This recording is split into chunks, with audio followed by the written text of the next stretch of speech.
Greetings, I am Pillar Nexus, the Ancient Gladiator, today with more Pillar Loves Tabletop Games. Today's episode is It's About Damn Time for Commands and Colors Ancients. This episode is like 3 months late. I tell you what, man. But anyway, um, the game will be based around scenarios, as covered in this neat little scenario book. But ultimately, it's a game of playing cards to order your units and destroy enemy units to score your banners and score enough banners to win.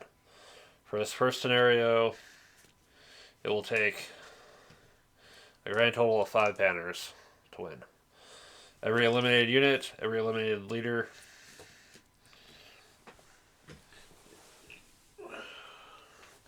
is worth 1. So, there'll be a setup. You'll have a starting number of cards. Someone will be the first player based on that scenario. And you'll start by playing a card. For example, order light troops. So cards will be based on either the various sectors of the battle map or based on certain troop types. So ordering light troops.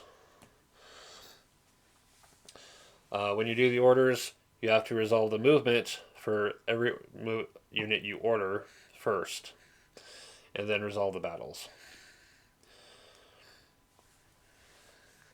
Some cards may refer to your command as a number. Your command is the cards you had at the start of the turn. So I could order up to 6 light troops. For demonstration purposes, I'm only going to order 1 because I just want to demonstrate the basics. So, unit types, you can kind of get a general idea. Light units are going to move 2. So basically, circle is light. Light foot units will move 2. Medium units 1. Medium are represented with the blue triangle. Where does it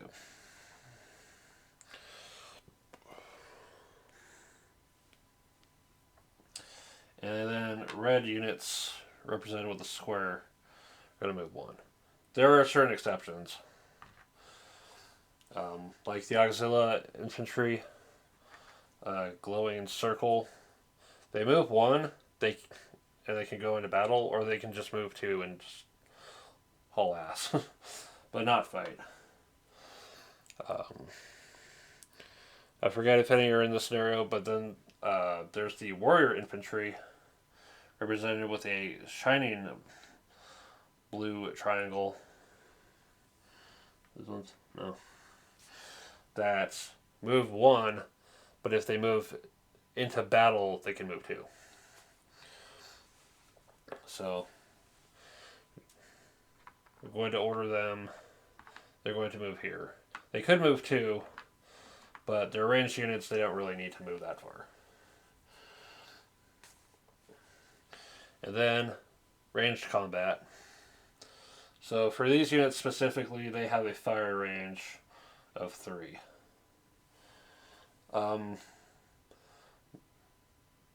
Your light units are going to have a range of either 2 or 3. Bow infantry and sling infantry will be 3. Auxilia and light will be 2. If we had the heavy war machines out, that's a range of 6. But you basically have to have a clear line of sight. Basically, imagine a point from the center of the hex to the target hex. And in general, if it's clear, you're good to go. With ranged, you can potentially get more dice by standing your ground and firing. If you move, you only get like 1. If the heavy war machine's out, it can't move and fire. Now, we had to move them to get them in range of this target. So they'll roll the die. Oops. So they did not match the symbol, so that failed. There's these dice that come with the game that have the various unit symbols on them. Swords, certain units in close combat get to take advantage of these to inflict damage. Flags, which inflict retreat. And leadership, which affects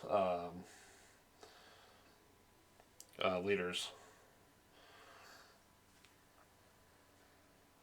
Or might be affected by having a leader. We'll get to that. But once you've done your order, you discard your card, you'll draw a new one, and it'll be the other player's turn. The other potential with a battle is close combat. So, my infantry, I can move 2. They make close combat.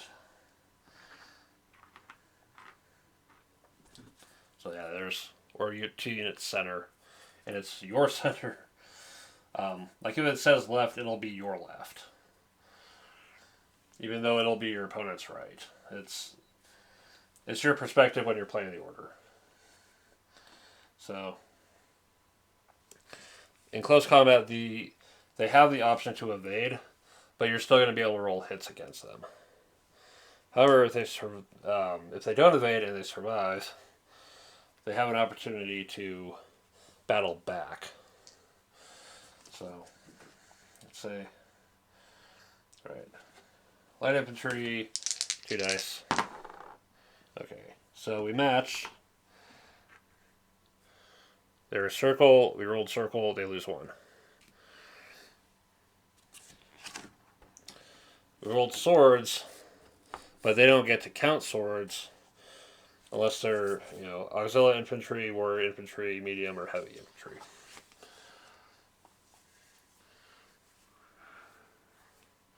And the bigger infantry gets to roll more dice.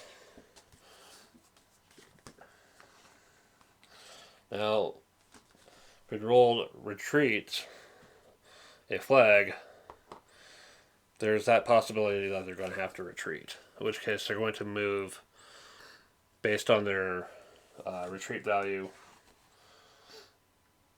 So they would have to move 2. 1. I think if they're trying to get away, they can move around. I'm not entirely sure. I'm still reading through this because wargame rules are an absolute pain in the ass. And this is a war game. Above and beyond anything else. Now, it's possible to kind of mitigate the retreat aspect by having supporting units or having leaders or being full strength warriors. But if we manage to fight them and eliminate all the units, we'd get our banner on the side. So after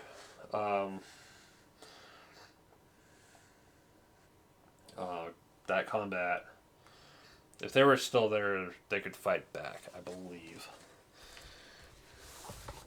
Let me double check. So,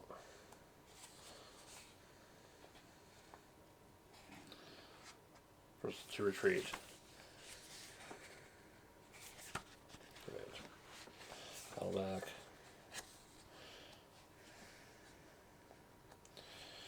Right. They survived and did not retreat. They would have to not retreat to battle back, but they would be able to fight with their dice. But they made them retreat so they can advance into the empty location. But now they're out in the open with no support. If I was actually, doing serious stuff with this, I'd be moving more. But like I said, this is demonstration purposes. But yeah. Other stuff that happens is having leaders attached. They help bolster against retreats.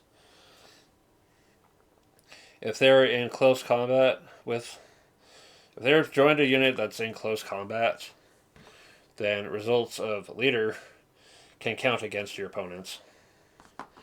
That's it. And if they're with a unit that advances, and they're like, if they were with this unit, and they had the another opposing unit next to them, they could fight again with bonus close combat.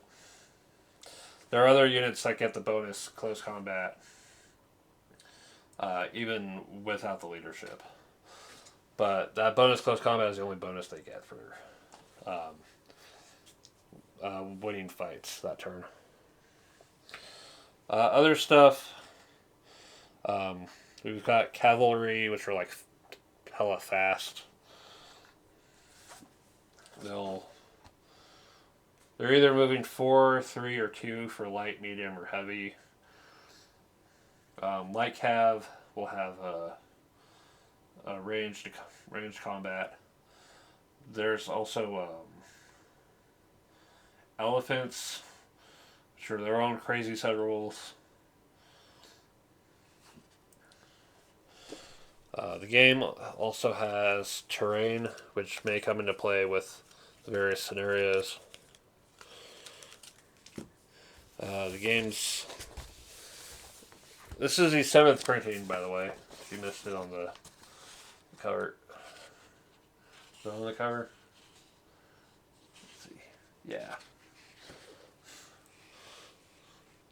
7th printing. Yeah, it's got 15 scenarios. This little battle is the Battle of Akragas. It's a good way to get kind of acclimated to the game at its most basic. It's entirely possible to create your own scenarios and such. I mean, the scenarios that I presented are historical. There's also expansions out there as well. If I can ever afford them, if I can at least find them. But yeah, I would love to get more stuff for this game. Because I'm curious, this is a very interesting game to look through. Why do I like this game? Because of the time period. It's way the hell back then, before guns, before tanks, before planes, before all the recent technological shit. That I don't know. I don't want to say better or worse because war is war and war sucks. But games are fun, so there's that.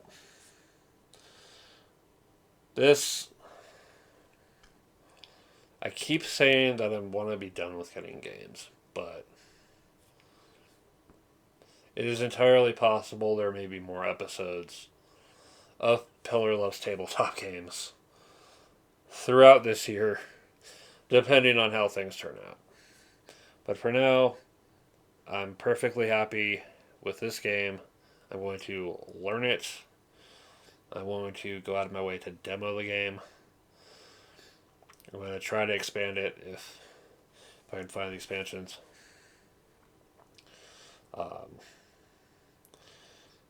If you're interested in a game like this as well, but maybe the time period is not your thing, or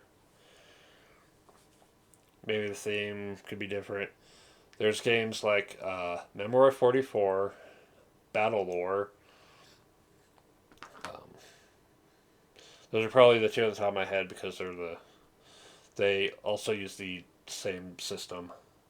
And I believe it was by the same designer as well. Although the more recent approach to battle lore is Fantasy Flight Games, the Terranoth setting like Descent and Runebound and Rune Wars and Battle Mist, if anyone remembers that one. Yeah. Commands and Colors Ancients. Check it out.